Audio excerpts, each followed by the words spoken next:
Good morning everybody. So today we're going to be starting the first part of our lesson investigating how Kensal Rise and the local area was affected by the Blitz.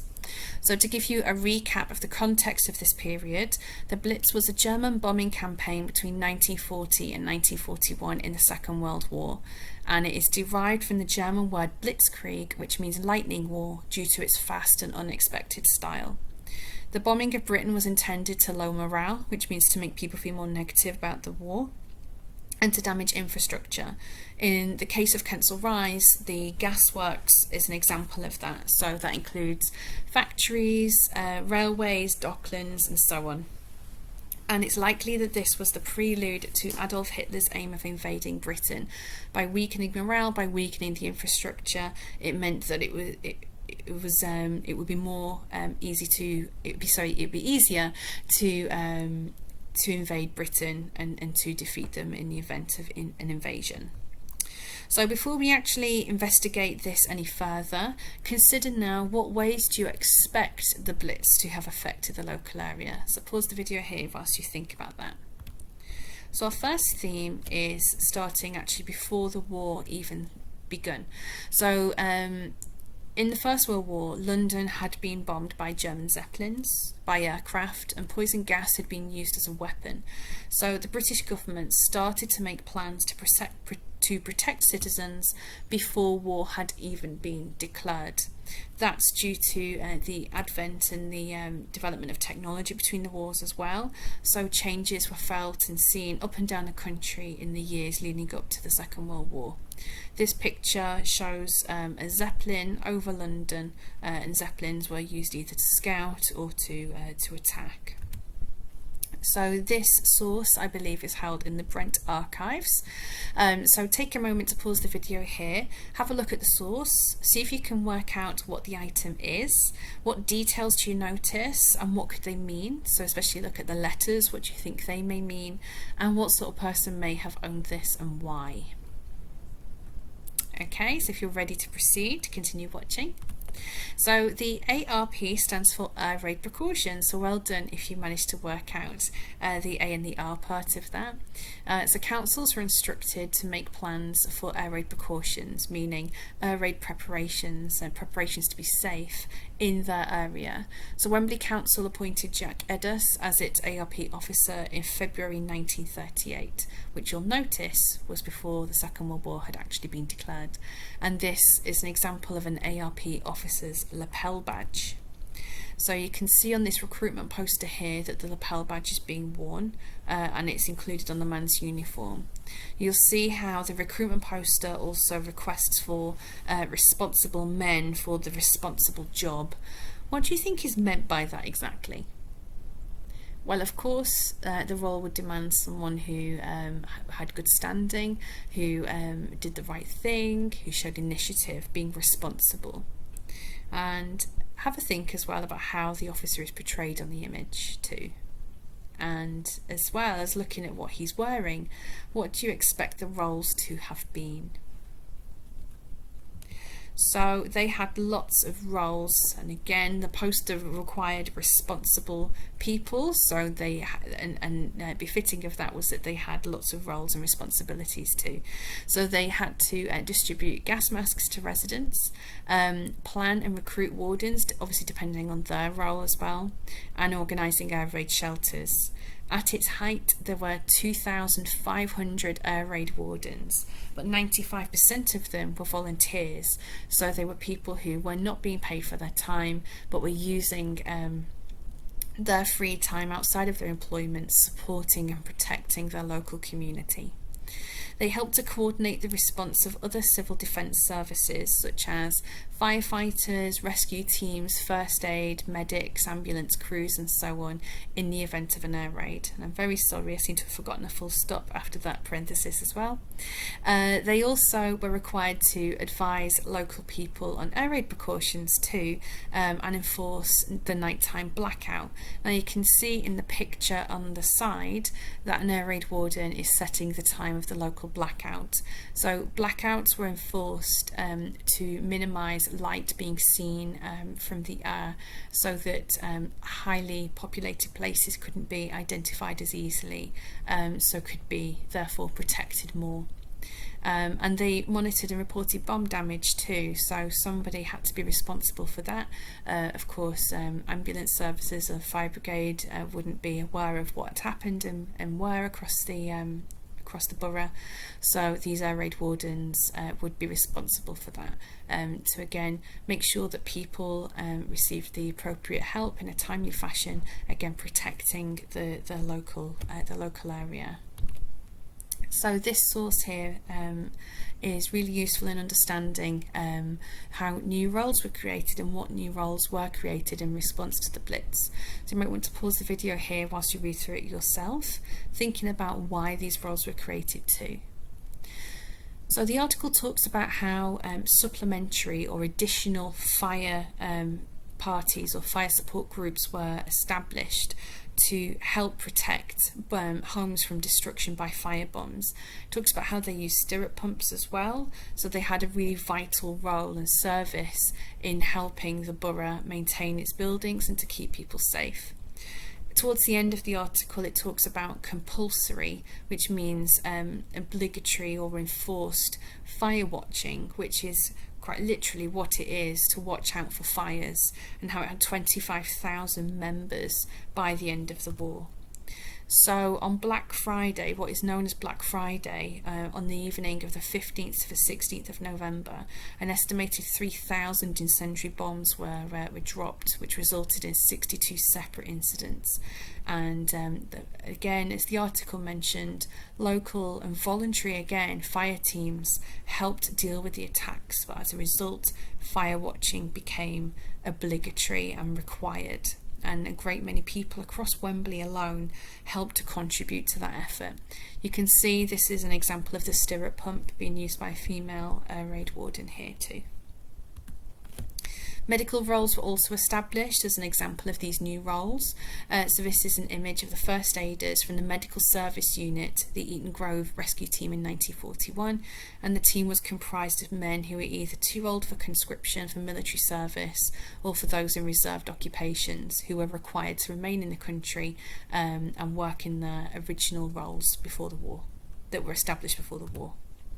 So our first theme is not about destruction, but about creation, the creation of new job roles in response to the Blitz, or the anticipation of the Blitz. So our second theme is about air raid shelters. So again, about another theme of construction, of building of something new. So public air raid shelters were built by Wembley Council in shopping centres and residential areas where there were lots of people. Large shelters were also built at schools to again protect as many people as possible. And this is an image of the inside of an air raid shelter here. This is an example of an air raid shelter at a school. If you wish to read an ex-pupil's experience of being in this air shelter, please pause the video here. It's written by a lady called Pam, and this is what she remembered at her experience of Friant School. Basically how whenever the air raid siren would be heard, the children would be evacuated to the shelter immediately, but lessons could not resume as normal in there. So Anderson shelters, which are pictured at the top, are arguably the most famous type of shelter used during the Second World War. However, in the local area, due to the clay soil, it meant that they flooded whenever it rained. And similarly, Wembley Council built a public shelter at Row Green Park, and again, it was declared unsafe due to flooding. Later it was used as a reservoir for the fire brigade, so it did have its advantages later on. Other shelters were provided, such as Morrison shelters or table shelters across the borough too. Some back gardens also had brick shelters, such as this one that's pictured.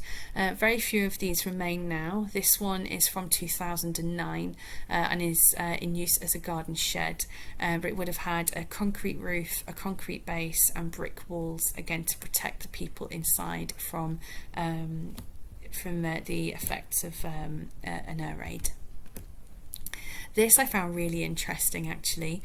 So this is an alternative war rooms that was designed. It had a code name called Paddock, and it's in Dollis Hill in Brent. These are images of the inside.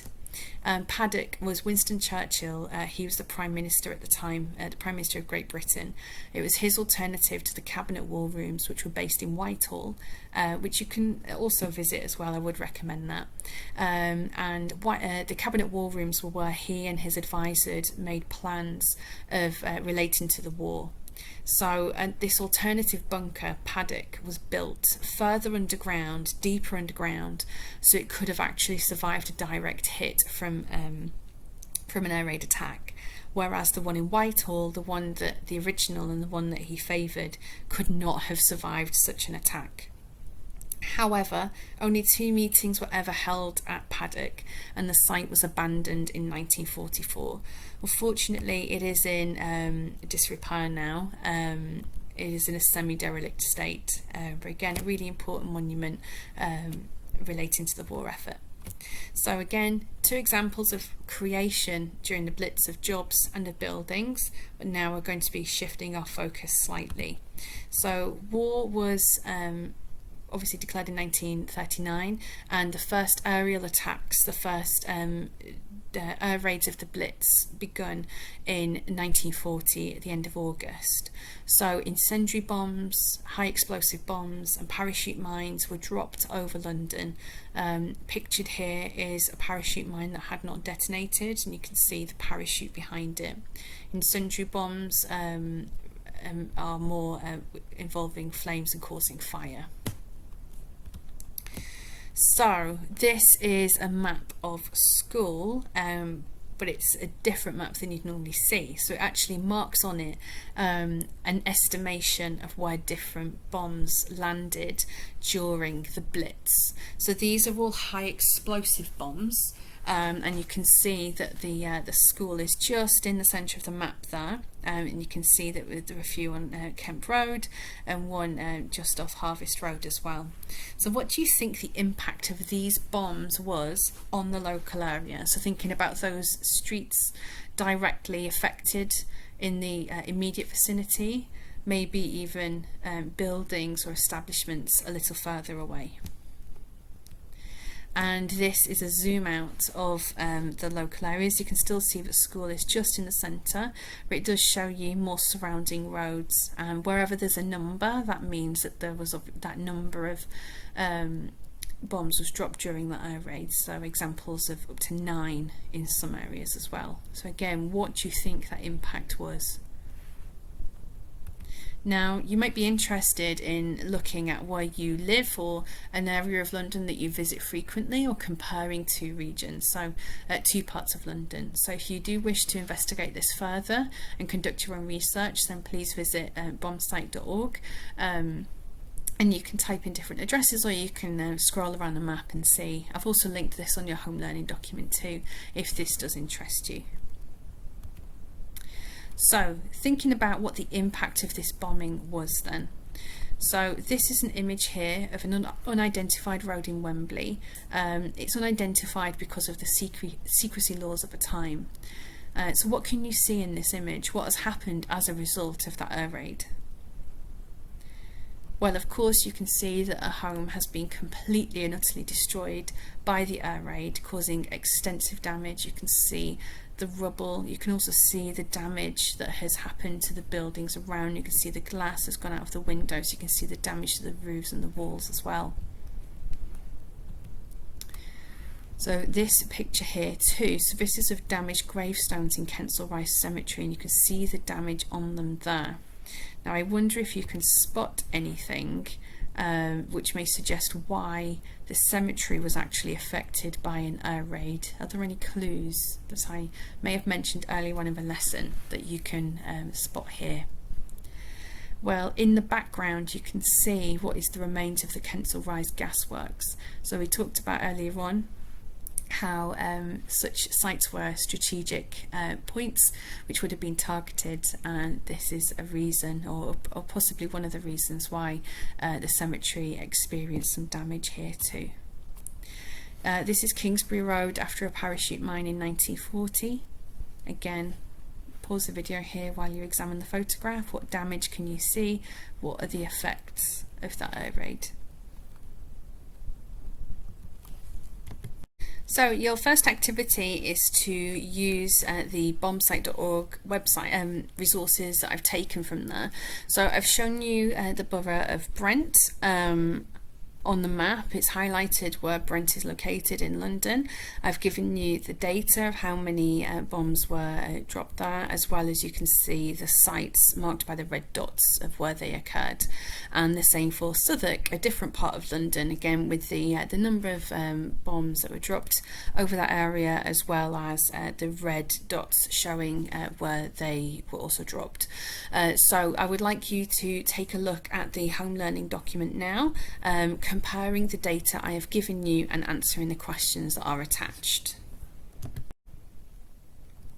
So you can see that here. I'd like you to answer the following questions. What differences and similarities can you see between the experiences of Brent and Southwark during the Blitz?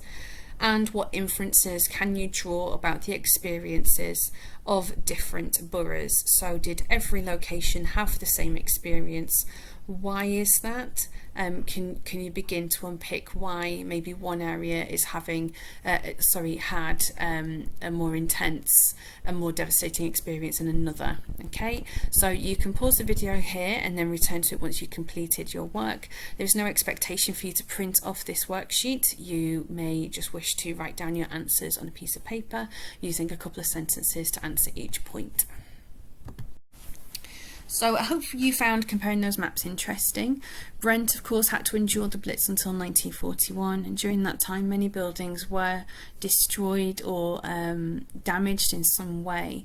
But what I wanted you to get from looking at those maps is to understand that different parts of London had different experiences and were bombarded with differing levels of intensity.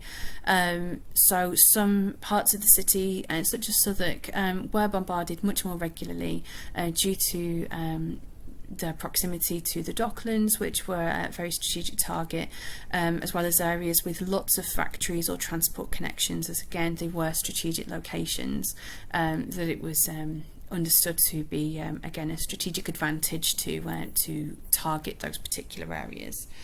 So again, just to understand that different parts of the country and different parts of the city had different experiences during the Second World War and during the Blitz. So now we are going to be investigating a collection of letters that were really kindly lent to the school by St John's Church. So we're going to be looking at the letters and using them to gain information about the Blitz and how they will help us understand our inquiry today. So you can see that the letters are all handwritten, and the handwriting on some can be a little bit tricky to read. So if you want to have a go at reading them yourself, then you may pause the video and then you can hear me talk through it. Again, I apologise if I pause awkwardly at any point, just while I try my best to read the handwriting.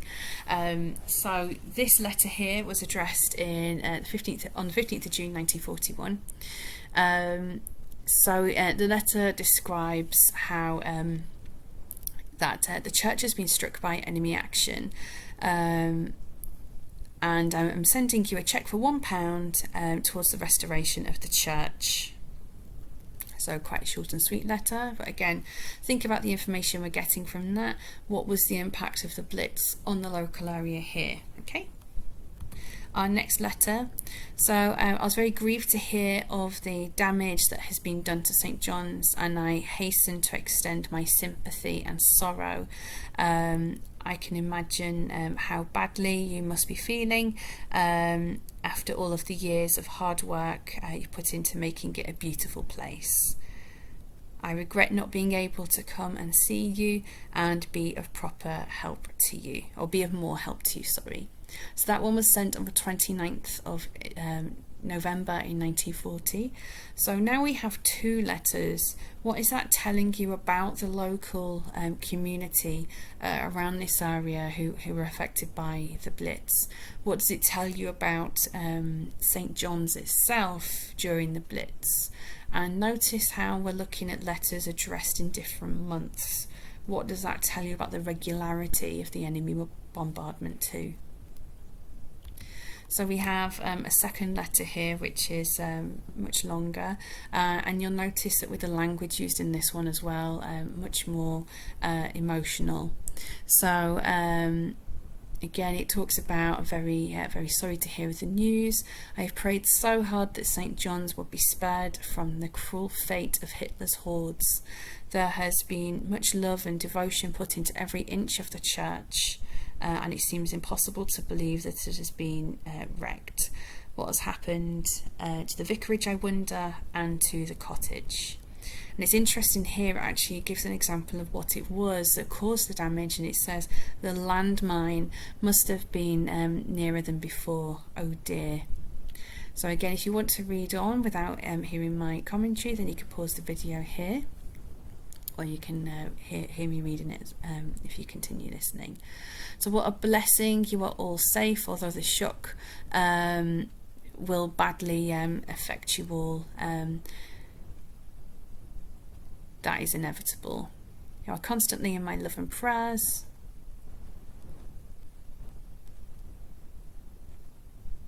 Okay. And then will you accept the enclosed small donation towards rebuilding the church there? So again, thinking about, we have another letter. What is that telling you about the community around the local area? What does it tell you about, again, how the church and how buildings were affected by the Blitz too? Okay, so I have shared with you 3 example letters that were very kindly lent to us by St. John's, and I also have 3 more extracts from letters to share with you in just a second. So this is going to be your final activity for today. We'll pick up with the rest of this lesson tomorrow. So I'll just talk you through your activity now.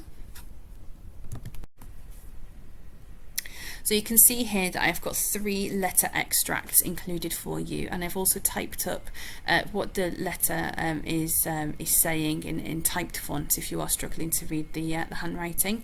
What I'd like you to do is to consider these 3 questions here.